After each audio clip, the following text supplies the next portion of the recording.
What's going on, guys? It's Courtside TV here with our first four-way conference call video.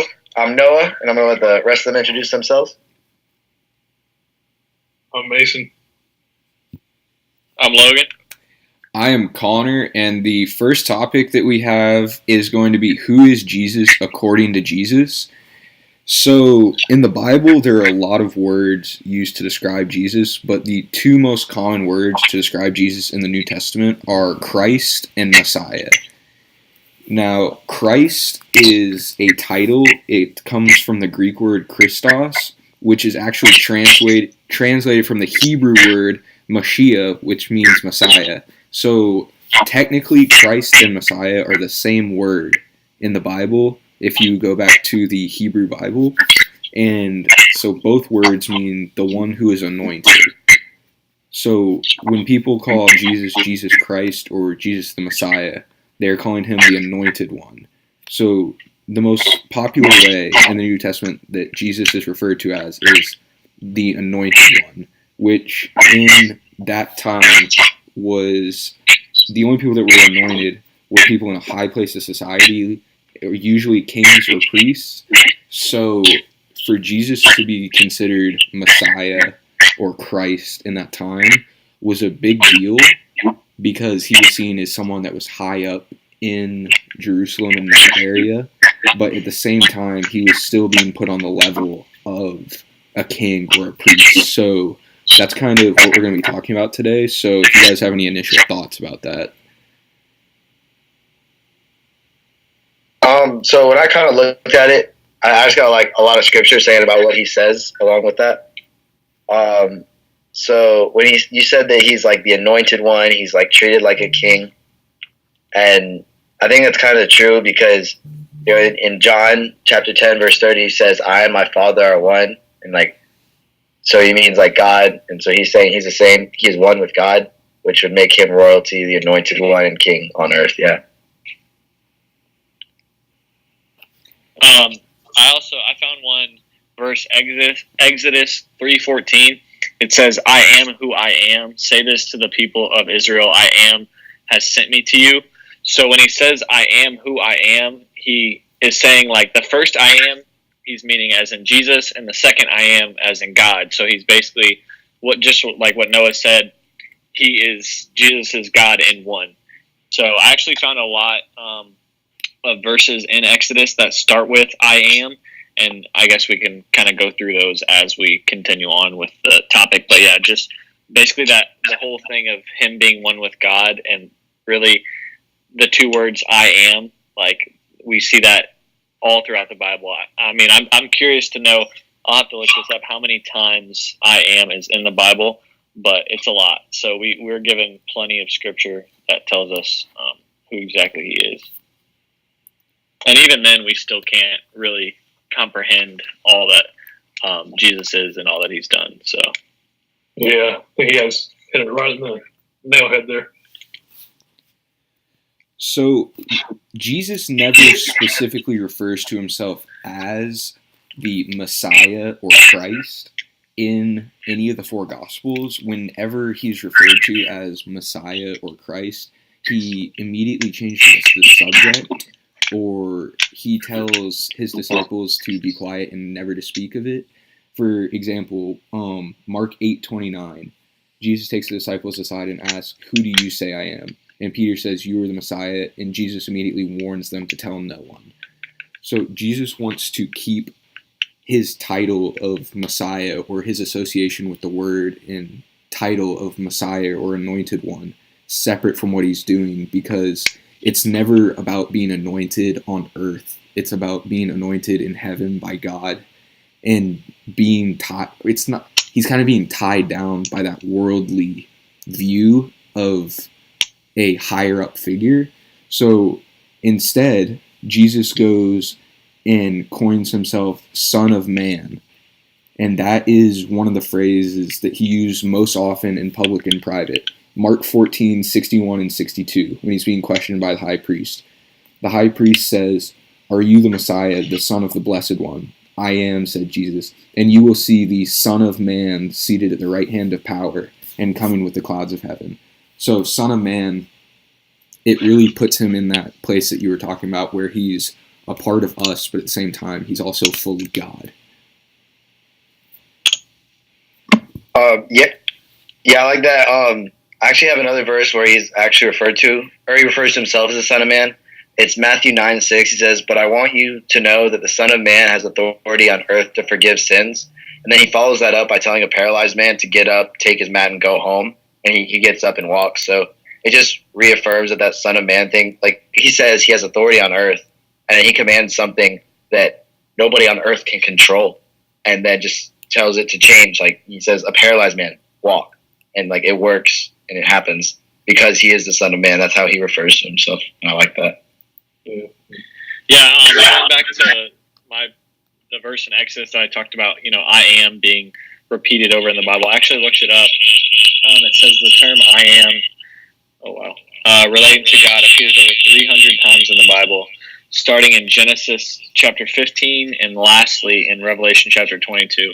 And that kind of just like hits me as just like in our everyday walk with Christ, where like he puts little signs in our life and people in our life to help us remind ourselves of who he is and like to stay in his word and continue being faithful to him. It's in the Bible too. And that's what, being brought up as a Christian and living the Christian life, we're always reminded to always go back to the word.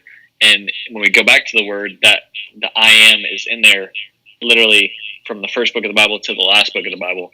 And so I think that really reflects like a Christian's walk, which I think is really important.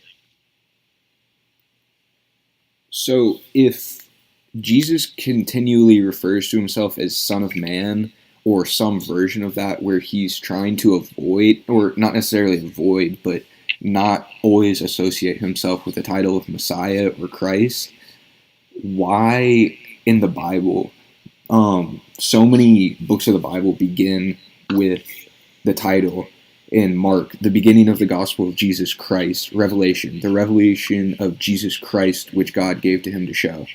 So why do we still label him as Jesus Christ or Jesus Messiah when he continually referred to himself as Son of Man? And while he never denied being the Messiah, he kind of like wanted to stay away from that title. Was it just a product of the time being labeled something like that among Roman kings and priests, where he would have a bigger target painted on his back and he may not have been able to do what he was sent to do in that time? Or was it more just he didn't want to be tied down by that worldly view and title? I'm just reading into this, it's kind of curious to me why we focus on the Messiah and Christ part and not the Son of Man, because him being the Son of Man, it really does connect like us to God just by him being in the same place that we are. Right. I think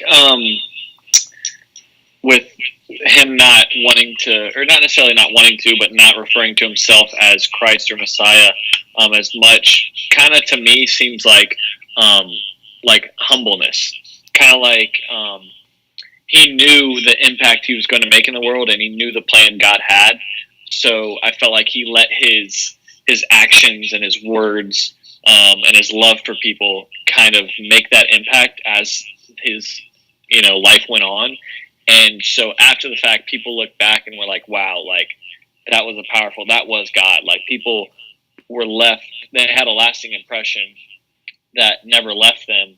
And that's how his word has continued to spread. So I feel like it was more of like him just letting his actions and his love for people kind of prove that he was the Messiah. Yeah, I agree with that completely. And I think it's also sort of a way to just connect more deeply with us because, like you said, he doesn't want, or he knows what God's plan is and he wants to abide by that. So he doesn't want to go around and boast like, yeah, I'm the one that God sent. It's on me. I'm going to save you guys, because that's not what Jesus was about. He was all about just doing everything for the people and making sure that we would be saved by him sacrificing himself. Yeah. No, sorry, I don't want to cut you off, but I just wanted to add one more thing. and with the title of Christ and Messiah, I think that the word title is big there because, for example, if you had a friend, let's say you had a friend who was a famous athlete or a very famous business person, something like that, if you were friends with them, you wouldn't refer to them as, this famous person. You would refer to them as your friend. And kind of like you said, Connor, he wants us to have that personal relationship with us. So I feel like if we, if people are like, and we should refer to him as Messiah in Christ and acknowledge that he is greater than all evil in the world and stuff like that. But it also kind of helps the personal relationship too, I think, because it's like, he's not just Jesus Christ Messiah. He's like our personal, that's when people say personal savior. And like, he's our best friend. He's, the person we can always talk to and stuff like that. So I think, going along with what you said about the personal relationship is a big part of it. Yeah, I actually really like that. I was going to say something along those lines, but like he was man on earth. Like, he was perfect, but he was still man entirely at the same time. So that's why, like, I really like that athlete comparison. How, like, if you're best friends with a professional athlete, like, you're not gonna think of them any different, like, because they're just your friend. That's the relationship with you. I really like that, and like, I've got a number of verses here that just show, like, he showed human characteristics, and he was man. Like, he may not have sinned, but he was like one of us, basically. So if you're treating him like he's greater, like, that's not the type of relationship you want. So, like, I know I basically just repeated what everybody said, but you guys just really hit it there. Yeah, and then we're talking about the whole... Okay, hold on. I just lost my train of thought. So go ahead. I'll get back to it. Y'all go ahead. So another interesting name that I just saw looking it up for Jesus that he continually used for himself is some form of the beginning and the end, or Alpha and Omega. Just one example of that is when I saw him, I fell at his feet like a dead man, and he placed his right hand on me, saying, "Do not be afraid, I am the first and the last." Revelation 1:17. And I think that kind of just puts everything into perspective of what Jesus really is, because the people that say that he's not fully God and he's not fully man, and it says in Genesis, it says in John that he was there in the beginning. And Jesus proves that over and over again by saying, "I am the beginning and I am the end. I'm the only one that can get you to the end." And it's just interesting that he uses like the terms Alpha and Omega and first and last and beginning and end to refer to himself, because that's something that we can't even comprehend as humans. Like, we can't think about how long ago was the beginning of the universe when God created it, and we don't know when the end is going to be, but Jesus has always been there and he always will be there. Yeah, and I think that's what makes it even more incredible, is because, like, he did come down as man, but he knows, and he was there for the beginning and the end because he was one with God. So, like, the whole Alpha and Omega thing, I think that's, like, so cool that he was able to walk among humans and relate to humans, even though he's so much greater than that, just because of how much he loved us. And I think that really shows his love for us, and I just think that's really cool to me. Yeah, and one of the things that comes to mind initially when I just hear, like, beginning and end when referring to Jesus, I think of the beginning as his life on earth. And I know, like, the beginning, like, God has always been, and there's no, like, you can't really put a mark on beginning or a mark on end. But when I think of Jesus' life, like, beginning as and when he came, and then to me, the end is almost like when he's coming again. And, we see it a bunch in Revelation.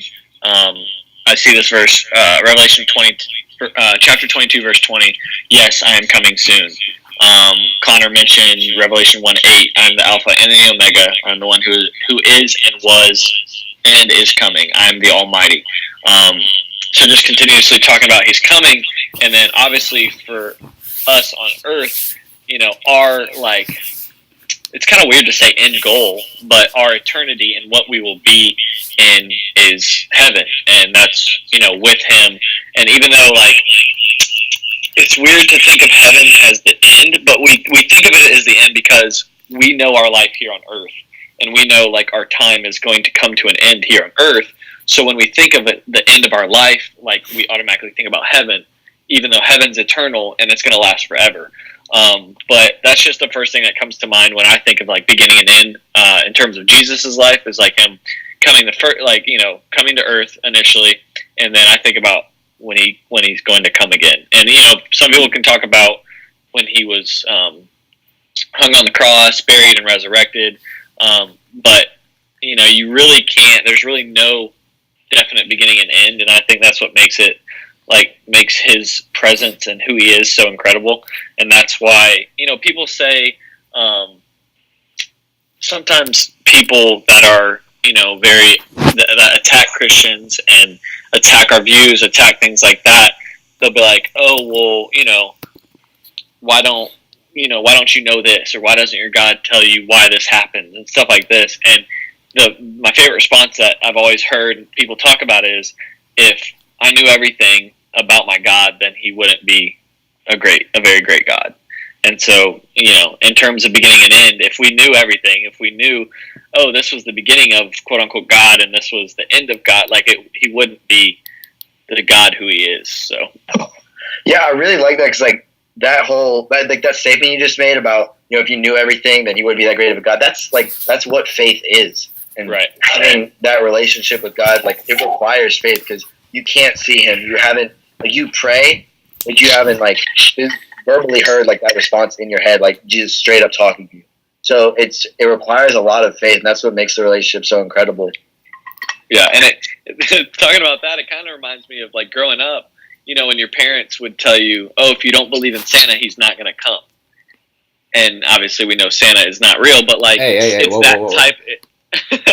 that type of thing. If you don't have the faith and you don't trust in him and believe in him, then it's going to be a really rough road. Life's going to really, when you get down, you're going to really get down. And, when you get up, you're going to really get up. And then, the highs and lows of life aren't going to be as manageable and as enjoyable if you don't have that faith. Yeah, it's crazy that you mentioned about how not knowing everything, or knowing everything in the pursuit of knowledge, is what makes us not God. Because last night in our Bible study, we actually went over Ecclesiastes and the whole of it, and how Solomon was one of the most wise and rich men that's ever walked the earth. And he starts off Ecclesiastes 1 by saying, the words of the teacher, son of David, king of Jerusalem, talking about Solomon, absolutely futile, everything is futile. It doesn't, and then later on, the limitations of wisdom, and he talks about how wisdom is futile. We were made with heaven and eternity put in us. We were made for more than just what is on this earth. So when people are looking for all these answers about God, I do it all the time. I'm like, wow, why does God do this? Why does he do that? Why doesn't he do this? In the end, we don't need to know that, because that's what happens on earth, and we were made to be in heaven with him, and everything here is just temporary. But when we get to heaven, that's what's really going to matter, and that's when we'll know what we need to know truly. Right. Yeah, and with the with asking why, going through high school and now in college, especially on social media, I see so many of my friends that maybe they'll get down and just be, asking why is this happening to me? Yada, yada, yada. And, going through the trials and tribulations of life, you see when in the moment you may be asking why, there's going to come a time, and it might not be in a week, it might not be in a month, it might take years, but there comes a point where, the light bulb pops up in your head, and you're like, oh, I see why, and especially for me, my senior year of high school, going through my parents' divorce, a lot of it was why is this happening, stuff like that. And luckily for me, I came to the realization, pretty quickly. It didn't take years and stuff, but I realized God was using me to make a difference in other people. And, that really came full circle when JC asked me to speak on a Wednesday night. And I just remember thinking to myself, wow, I don't think I would be up here speaking to all these kids, pouring into their lives had this not happened to me. And it's weird to think about that. It's like this was the toughest thing I went through in my entire life and one of the most painful things I ever went through. Yet it put me in this position to make a difference for his kingdom, which is, all in all, as a Christian, the greatest thing. And like, that's the most honoring and humbling thing in life. So, it's really tough, the why, because it's so easy to ask it. It's so easy to question him. But he eventually, he makes you realize what it was for. And like along with that, like there is a lot of things like you see in the news all the time. It's like horrible things that happen. You're just like why? Like literally some things like you think about like, okay, that bad happened, but that could lead to that. And like eventually you realize that there's things in the news you see all the time, like murders, things like that. You're just like, how do you can't explain that? Like why? Suicide. Good point, Mason. And like just along with that, like we live in a broken world and it's a fallen world filled with sin, and it's not our true home. Like Connor said, we're meant for greater things than this world. And because it is a broken world, there's like so much sin, so much corruption in it that we're just, trying to get as many people as we can to believe so that we can get as many people to heaven as we can, because that's the better life for us.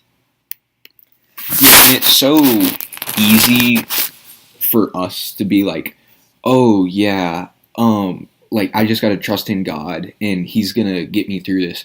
But it's hard enough for us to have those doubts of like, still, just like you said, Noah, why are all these horrible things happening in the world? Why are all these horrible things happening to me?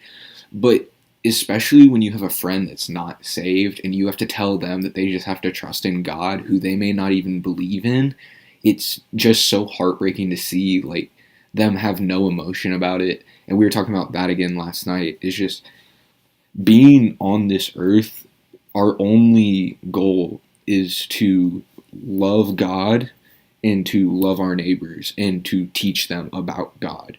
So if we can't do that, that should be our only goal. We shouldn't be pursuing all these other worldly desires, but because we are human, we do. And that's just what everyone does because we're all sinful in nature. But if we could all, as Christians, just get back to focusing on our one goal of spreading the gospel, everything would end up being so much better, and we may not have to ask those tough questions of why are people going around shooting up schools, or why are people killing themselves, or why do all these horrible things happen. It would be so much more calming and just reassuring to know that we've helped one more person reach the realization that God is for them and not against them. Yeah, definitely. And one of the biggest things that can help you, in your walk with God is when you come to the point where you are okay with not knowing why. Because, like I said, it's so easy to ask why and just mourn and just be upset and just question God. But when you get to a point where you can just sit back and be like, you know what? It's not time for me to know why, but I'm just going to get through this situation as best as I can and just trust God. Then when you get to that point, it first of all makes your walk with God stronger, and also just gives you a lot more hope for the future and just trusting in Him. And like so many people go through so many struggles, and since like when we go through struggles, we have Jesus to rely on because we have that personal relationship. It doesn't make the struggles easier, but it's like, okay, I'm gonna get through this because I have God on my side.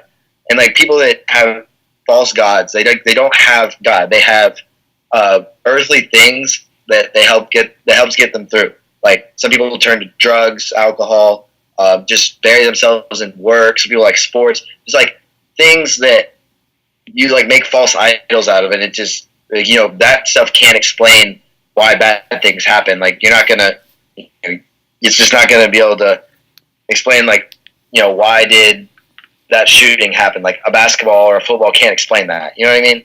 And so that's why, like, if you have Jesus on your side, it helps you really to get through that. Yeah, I agree with that totally. And growing up for 17 years and seeing like different stuff happen with my family and friends, and then experiencing Jesus in my life and seeing that change, it's been such like an eye-opening experience, because I couldn't even imagine going through some of the stuff that I've gone through since then without Jesus. And just to know that there are people that have gone through something millions of times worth without Jesus, it just really hurts. And it's really convicting to know that who knows if I've ever run across their path and I could have done something about it to change them before I got saved. And as humans, I think that we try to live up to our expectations of being Christians too much. And so we beat ourselves up about when we mess up about something, and then we fall away from God because we feel like we're not good enough.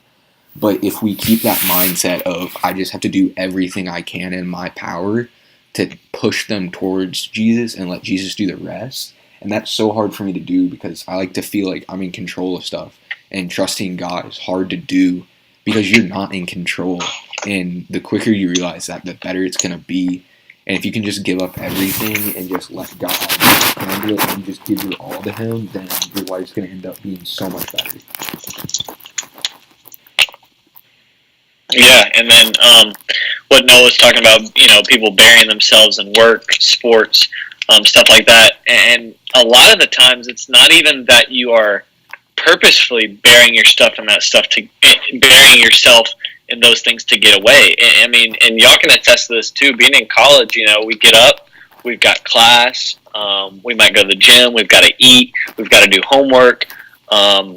We want to watch SportsCenter, we want to play basketball, we want to do all these things, and it's not that we're trying to get away from God or trying to run away from problems and stuff, but it's a lot of the times it just happens naturally because we have so much stuff going in our lives, and that time when we get alone time and time to just relax, our first thought often isn't, oh, let me go in the Word. It's let me play some PlayStation, watch TV, and I'm just as victim of this as anyone else is, and it happens a lot. And that's when having friends and having family around you that is going to continue to pour into you becomes really important. And like what you said, having that friends and family around you, because like it just creates accountability, and it really helps us as Christians to be able to continue to live that life that we're supposed to be, because we're being held accountable. Because like on Thursdays, I have class 11 to 4, and I promise you, when it hits 3:50 and I get to leave, I'm not thinking, oh, I'm gonna go read the Bible, because like I'm a sinner. I'm thinking I need a nap, I need to eat food, I need some snacks, I need something. But when we have those accountability partners in our life as Christians that are like, okay, hey, did you, read your Bible today? Did you get your quiet time? Did you pray before you ate? Just things like that. Just like help us to live that life. It's so crucial. Yeah, I agree with that. I'm looking for the verse right now. I don't remember the exact verse, but it's, I saw it the other day. It was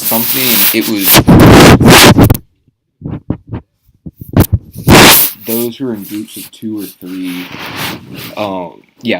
Matthew 18:20. For where 2 or 3 are gathered together in my name, I am there among them. That just proves that we weren't made to be here alone, and we can't grow in Christ alone. We have to have those people that are going to push us to be better and to go farther and deeper into our relationship with Christ, and just push us to the point where, like you said, Logan, we can't always fall into those distractions. We're going to, because we're humans and we sin, but the more people we have around us that are going to push us away from that sin and closer to God, the better off we're going to be in the long run, even though it might suck that we don't get to watch the game that we want to, or get to talk to the friend that we haven't seen in a week. And another thing that group environment creates, like, I know my mom says this like every time she prays with like 3 or more people, she says, Lord, I know that when we're gathered 3 or more, you're able to truly be with us. And it helps make that prayer make you feel really like when you pray with a group of people, and like you feel that full bond, because you're talking to God as a group, and just like God's coming down on all of you, and together you're just able to create that relationship. It just strengthens the bond of the group of Christians. So prayer is so crucial as a group. Yeah, and I can personally like attest to that, because when you pray before you eat by yourself, or at night when you're getting ready to go to bed, you're talking to the Lord and He hears you and stuff, but sometimes you don't get the same feeling. And just personally for me, because when you're with a group of people, especially, like in high school on Wednesday nights and stuff, when, Bear was praying for us, or, we got in circles and prayed together, you really just like feel God working in every single person's life. And even though you don't know what they're going through, you just know like they're, being impacted by the Lord, being helped, being guided, and like He's just loving on them. And it just really like Noah said, creates that bond, and just it's unlike any other feeling, really.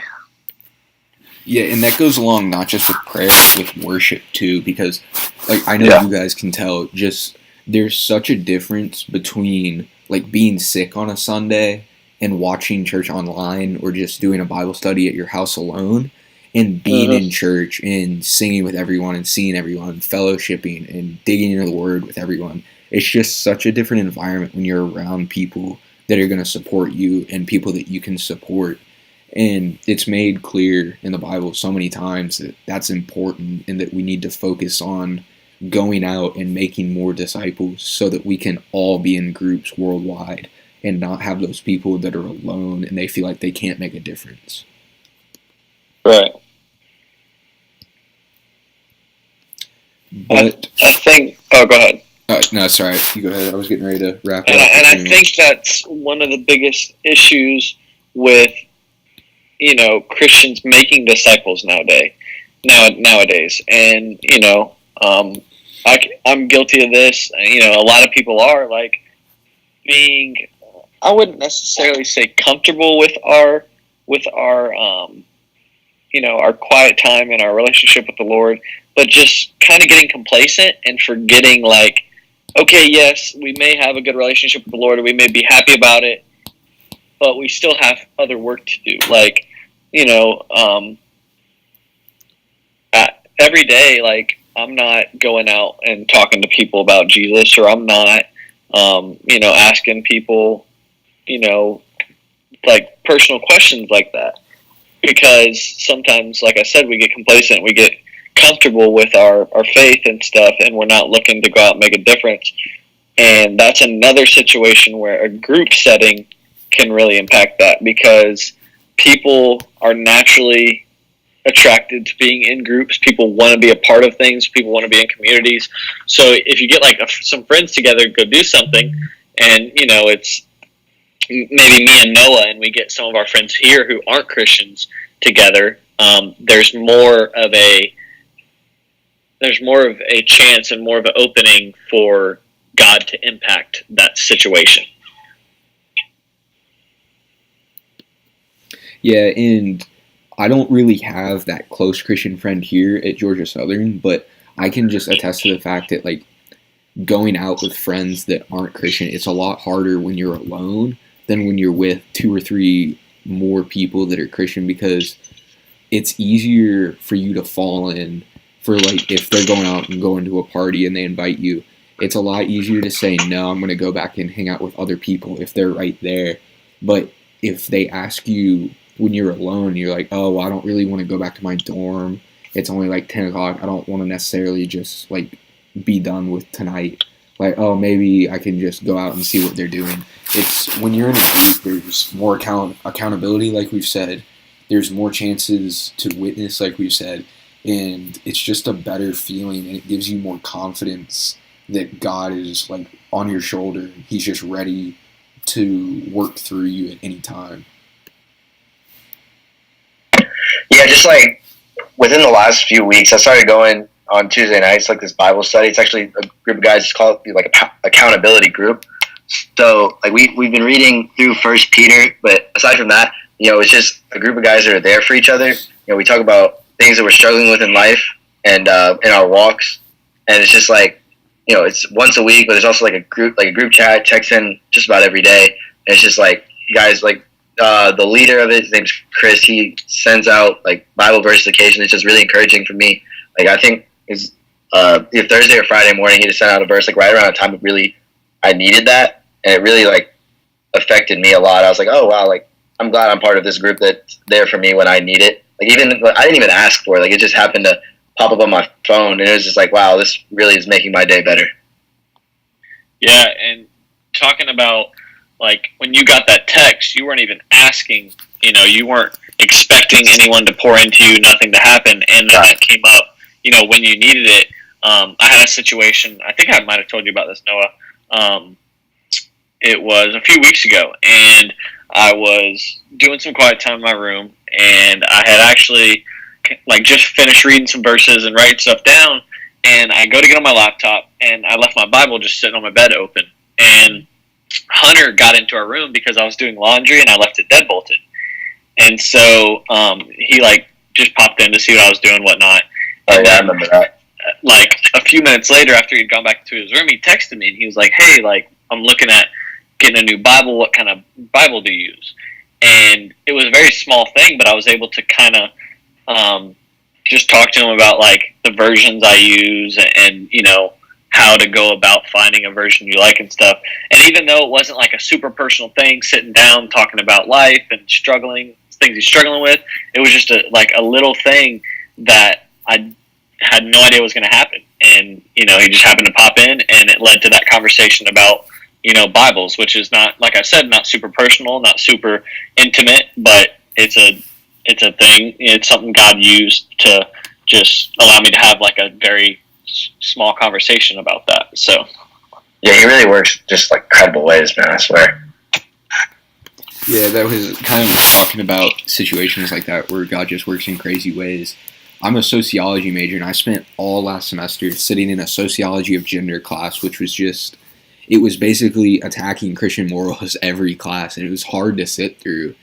And because, like, there were times when I spoke up when, like, they would talk about something in the Bible that I knew wasn't right, and I'd speak up about that, but I didn't want to speak up and give that perception of, oh, you're just going to argue with everything just because you're Christian, because that's what so many of those people in that class already thought. And so, like, I suffered through that semester and would just try and not just freak out and try and paint a good image of Christ. And then this semester, God's already given me an opportunity in a world religions class to basically, like, teach my faith in that class to people. So that just shows that, like, when you're working for God and trying to do your best for Him, He's gonna be there for you, and you can get discouraged. That's okay. You just have to know and trust in God that He's gonna pull you out of that discouragement, and that He's never left your side, that He's been with you through that, and He has suffered with you through that.